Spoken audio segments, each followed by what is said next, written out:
So if you're wondering if you should go out and get yourself one of the DJI Mic 2 camera adapters, the quick and easy answer, which the algorithm is going to hate, is yes, they're great. It's like £30, go out and buy one. But before you do, I would suggest watching this video because I will talk about the pros, the cons, the limitations, and if you have no idea what this adapter even is or what it does, I'll explain that too. And no, this video is not sponsored by DJI. I went out and bought the camera adapter and the Mic 2s myself.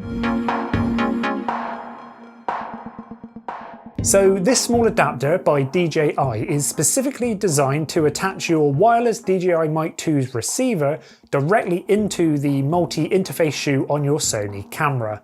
And only fairly new Sony cameras like the A7S3, the FX3, FX30, or any other Sony camera with a multi-interface shoe, which is this part here with all of those tiny exposed pins. If you use Canon, Nikon, Panasonic, or any other camera brand, then nope, unfortunately this adapter will not work. This is only designed for Sony users. Okay, to use this adapter, first we can flip out this folded section. Then grab our Mic 2 receiver and slide off the cover to reveal these pins. And this is actually the section if we want to connect the mic receiver to USB-C or an iPhone, but we obviously don't need that, as all we're going to do now is slide the adapter onto the receiver. Then we can remove the rubbery cover from the bottom of the adapter, which will reveal all of these little pins. And this slides onto that multi-interface shoe on the top of our Sony camera, meaning our mic receiver is now connecting into those pins and directly into our camera. And you'll notice when you do, the receiver will actually tell you it's connected to your camera. And likewise, if your adapter becomes unplugged, you will also get a message on the Mic 2 receiver telling you that it's disconnected. So basically, this adapter gives you an easy, effortless connection and flawless audio directly into your camera, eliminating the need to use a 3.5mm TRS cable. And you might be wondering, well, why? Why can't we just use a normal cable? Well, it's one less thing to go wrong. The audio jack could potentially become slightly loose, get knocked out or snagged as it's sticking out of the side of the camera, especially if you're going to be going handheld or on a gimbal. These types of cables can occasionally cause static or interference or have grounding issues, which basically adds noise into your camera's audio. Now, don't get me wrong, these issues are very few and far between, but over the years I have dealt with many issues with cables like this on a variety of different microphones, making my audio pretty unusable. So this adapter streamlines our equipment, makes it look cleaner, and one less thing to go wrong, as the audio is now going directly into our camera via that Sony multi-interface shoe, rather than coming out of the receiver, through the TRS cable, and then into the camera's audio jack, which could potentially cause those static, interference, or snagging issues like I mentioned just now. And a great thing about these DJI Mic 2s is the fact that they now have a camera-specific audio preset built into them. So if we go into the settings, we can choose our camera's make and model, which will now set up those mics perfectly for our specific camera. But just remember what I said just now, the adapter is only compatible with newer Sony cameras with that multi-interface shoe. If you have any other camera and choose to use those presets, then they will only work through the 3.5mm jack cable. Okay, so let's go back to my Sony A7S3 with its presets applied to the DJI Mic 2s and the camera connected via that adapter. And if we look at the camera, we can see that the gain option has now become disabled, so no need to set or change our audio gain in camera anymore. Which I personally think is a really good thing, as I found that I was constantly changing the audio gain depending on what mic I was using. A wireless mic would need a different audio gain in the camera compared to a shotgun mic, and if I switch mics I'd have to go back and change it, remember that I've changed it, where now with those presets we know that we are getting the correct gain in camera. But if you don't want to use the presets and still want full control over the audio going into your camera, you can still do all of that via the receiver, giving you far better control rather than just increasing or decreasing the camera's audio gain. And I probably should have said at the beginning of this video, but everything you have heard so far has been using the Mic 2s with the preset applied, going through the camera adapter. But I have done a little audio adjustments in post, some effects to get it to sound how I normally like it.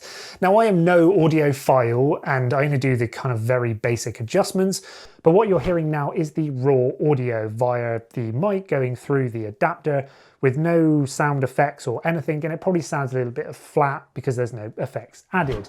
And now the audio you're hearing is through the mic itself, which is recording internally. So this isn't going to the receiver through the camera adapter. This is basically being recorded directly into this mic too, with no effects added. And just so you can hear what it sounds like, this is using the DJI Mic 2s, but with the included 3.5mm jack going straight into the camera. So not using the mic adapter for this little bit here. This is what it sounds like. And now again, you are hearing the mic going through the adapter. And to be honest, I personally can't really hear much difference using a cable or the adapter. But like I've already explained, using a cable could potentially at some point start to cause those sort of static or interferences within the audio.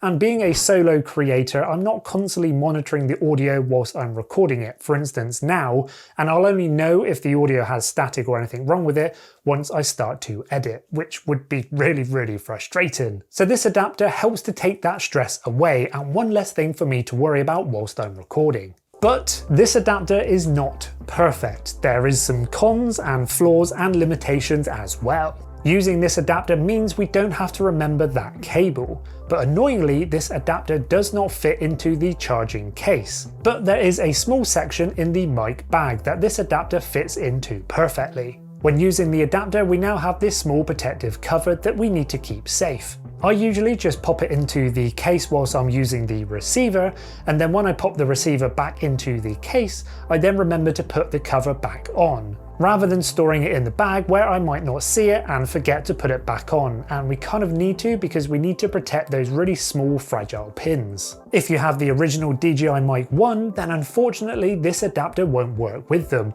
as they only work with the Mic 2, not with the Mic 1. So if you were thinking of upgrading from the Mic 1 to the 2s, then this is a big deal, and personally one of the 2 reasons I decided to upgrade from my Mic 1s to my Mic 2s. And the other reason was the 32-bit internal float recording on these mics. And I had hoped that this adapter would allow for that 32-bit float recording to be able to go directly into our camera via the adapter, but no, unfortunately it doesn't allow it. Another possible downside is if you use a full cage that covers that multi-interface shoe, then that's an issue as the adapter won't be able to plug in. But I'm pretty sure you should be able to get some form of hot shoe extension cable if you need to reroute it. But I don't actually use a cage, so this really isn't an issue for me. And you might be wondering, if you've got the adapter plugged in, can you also have another mic, like a shotgun mic, going into your camera's audio jack? Then the answer is no. I just think it would have been great if you could have split the audio into 4 channels, 2 from the adapter and 2 from the audio jack. And no, unfortunately it doesn't auto power on and off the receiver or the mics when you turn the camera on or off, which is a big shame.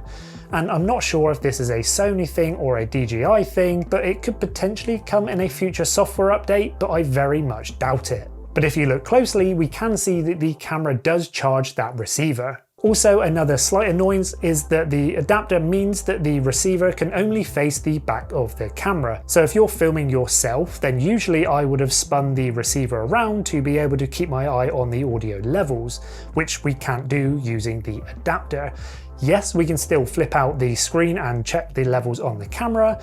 I think it would have just been nice if we could also spin the receiver around whilst using the adapter. So yes, this adapter is not perfect, but overall I do think it's a fantastic accessory, and personally I think is a must. If you have the DJI Mic 2s and a Sony camera, then for 30 quid, I don't think that you can go wrong. And if you use the Rode Wireless Go's or any other wireless mic competitor, then none of them currently sell anything like this adapter, which I think is a huge win for DJI. And like I said just now, this adapter was one of the 2 factors that made me upgrade from my DJI Mic 1s to the DJI Mic 2s, and I'm really enjoying using this combination together, and I'd love to know your thoughts of this adapter in the comment section down below. And if you're actually interested in picking one of these up, I will also link it in the description down below.